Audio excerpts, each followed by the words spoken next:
Vendredi 8 mai 2015, les titres de l'actualité, Enora Karanoulet et Jalanigué. Bonjour. Les titres de l'actualité. Tremblement de terre au Népal, l'émigration en Méditerranée, une véritable hécatombe. Naissance en Angleterre, elle s'appelle Charlotte. Notre sujet débat, les mères porteuses. D'une semaine après les secousses, les autorités népalaises n'ont presque plus d'espoir de retrouver des rescapés. Cependant, les secouristes ont retrouvé un homme dont l'âge est estimé à 101 ans, vivant sous les décombres d'une maison dans un village du Nord. Retour sur l'événement avec un reportage de France Télévisions. Voilà pour le sommaire. Il était un peu plus de 10 heures au Népal quand la terre a tremblé. La secousse a duré près de 2 minutes. Tout le centre du pays a été frappé. Routes, maisons, immeubles se sont effondrés. Il y aurait, je le disais, des centaines de morts et de blessés. Les premières images, on voit cela avec Stéphanie Pérez. Il faut faire vite pour tenter de dégager des survivants. Le centre de Katmandou vient d'être frappé par un séisme de magnitude 7,9 sur l'échelle de Richter. Cette tour de 8 étages, l'un des plus célèbres monuments historiques de la capitale népalaise, s'est effondrée. En dessous, des dizaines de personnes sont prises au piège. Les habitants grattent le sol à main nue. Ils s'organisent comme ils peuvent. Mais des débris, pour le moment, il ne ressortent que des corps sans vie. La terre a tremblé à l'heure du déjeuner. Entre 30 secondes et 2 minutes selon les témoins. L'épicentre est localisé à 80 km au nord-ouest de Katmandou. Le séisme est ressenti jusqu'en Inde, à New Delhi. Immédiatement, les habitants de Katmandou sortent dans la rue. Ils ont du mal à réaliser ce qui vient de se passer. Mon véhicule s'est mis à bouger tout seul. J'ai cru que j'allais tomber. Alors j'ai réalisé que c'était un séisme. J'ai senti de grandes vibrations. Il était presque midi. L'immeuble a commencé à trembler. Plus de 1000 migrants débarquent sur 2 ports italiens au petit matin. Une vedette militaire maltaise et un bateau militaire italien ont débarqué mardi matin. Plus de 1000 migrants dans le port italien. De Pozzallo en Sicile et Zarlène près de Naples ont rapporté plusieurs chaînes de télévision italiennes. Au centre de l'image, au cœur de la nuit de samedi à dimanche, quelques-uns des naufragés sur des canots de sauvetage italiens. Toute la journée d'hier, 18 navires de secours ainsi que des hélicoptères ont tenté de retrouver en vain d'autres survivants. Dans la soirée, 24 cadavres avaient été repêchés. Ils devaient être acheminés dans la nuit à Malte, dans ce navire des gardes-côtes italiens, aux côtés des rescapés. D'après nos informations, au moins 700 migrants se seraient noyés en Méditerranée la nuit dernière. Des opérations de secours sont toujours en cours. Les survivants devraient se situer entre 24 et 49. Les rapports ne sont pas encore tout à fait clairs à ce sujet. Les survivants, eux, seront dirigés vers Catane, en Sicile, d'ici la fin de la matinée. Son maire n'est pas surpris de ces tragédies à répétition. Rien que la semaine dernière, près de 500 migrants auraient déjà péri noyés. 1700 autres qui ont pu s'en sortir sont arrivés en Sicile. Il y a quelques jours à Bruxelles, j'ai tiré la sonnette d'alarme. J'ai expliqué que cette urgence ne finira pas demain, elle se poursuivra pendant des années et des années. D'après le témoignage de l'un des survivants, le chalutier d'à peine 20 mètres de long s'est retourné après avoir tangué à 2 reprises. C'est à la vue d'un cargo portugais déporté en urgence pour leur porter secours que des centaines de passagers se seraient déportés du même côté du bateau. Et William.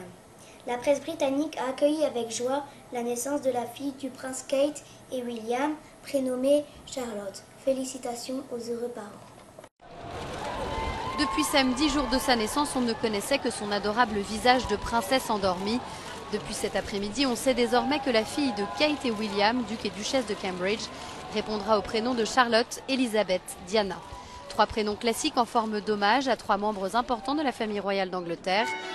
Charlotte, en référence à son grand-père Charles, héritier du trône britannique. Elisabeth, en hommage à son arrière-grand-mère, la reine Elisabeth II. Et Diana, le prénom de la mère de son père, décédée tragiquement à Paris en 1997. Comme l'exige la tradition, 103 coups de canon ont été tirés pour saluer officiellement la venue au monde de la princesse. Et 3 heures de carillon ont retenti à Westminster Abbey ce lundi. Dans les rues de Londres, les habitants se sont réjouis de ces choix de prénoms. J'adore ce prénom, c'était celui auquel je pensais. Charlotte figurait dans les prénoms les plus prédits et de voir Diana dans son nom, c'est vraiment parfait. Je trouve ça super, j'aime bien Charlotte et les deux autres prénoms sont très appropriés. Ils essayent quelque part de rendre hommage, c'est quelque chose de personnel, d'unique. Et ce qui est spécial pour cette princesse, c'est qu'elle sera aussi une princesse Diana, poursuivant l'héritage de Diana. Je sais que c'est son 3e prénom, mais il est là, c'est très significatif. Toute la journée, les Britanniques ont célébré leur petite princesse Charlotte de Cambridge. Et ils attendent déjà avec hâte sa prochaine apparition publique.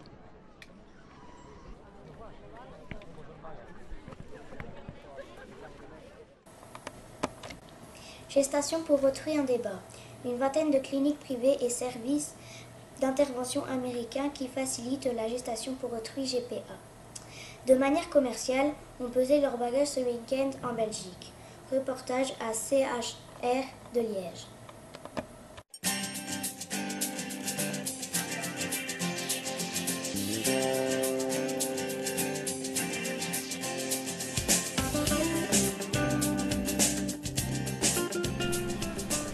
Alors, la gestation pour autrui, ou les mères porteuses, c'est la situation dans laquelle une femme, qui est dénommée la mère porteuse, va porter l'embryon d'un couple qui a un projet d'enfant qu'on va dénommer le couple intentionnel.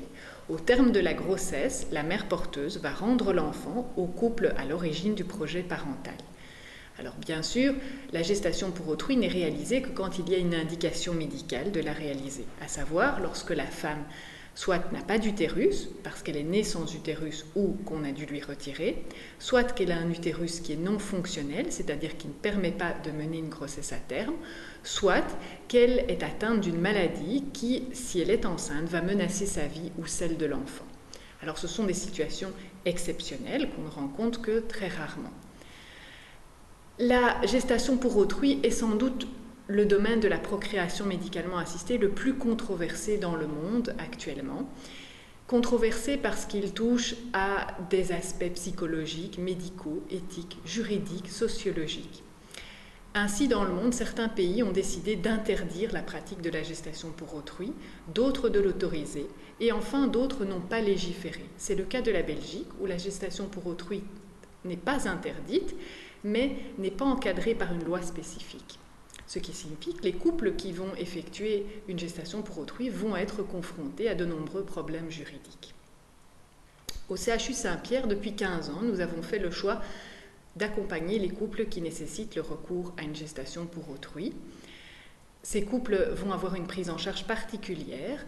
Ils vont rencontrer aussi bien eux que leur mère porteuse une juriste qui va les conseiller adéquatement. Et puis, ils vont être pris en charge par un gynécologue et par une psychologue de notre centre. Il faut savoir que dans les couples qui font une demande, seul un petit nombre va finir par être accepté. Un grand nombre de demandes vont être abandonnées par les couples eux-mêmes quand ils vont avoir les informations concernant la gestation pour autrui, et un certain nombre de demandes vont être refusées par notre équipe parce que nous estimons qu'il y a trop de risques, tant d'un point de vue médical que psychologique, pour eux ou pour leur mère porteuse. Ce qui est important dans la gestation pour autrui, c'est de garder à l'esprit que tout ceci doit se faire dans le respect de chacune des parties.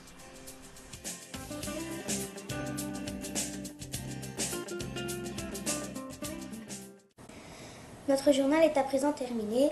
Rendez-vous vendredi 22 mai avec Elena et Antoine.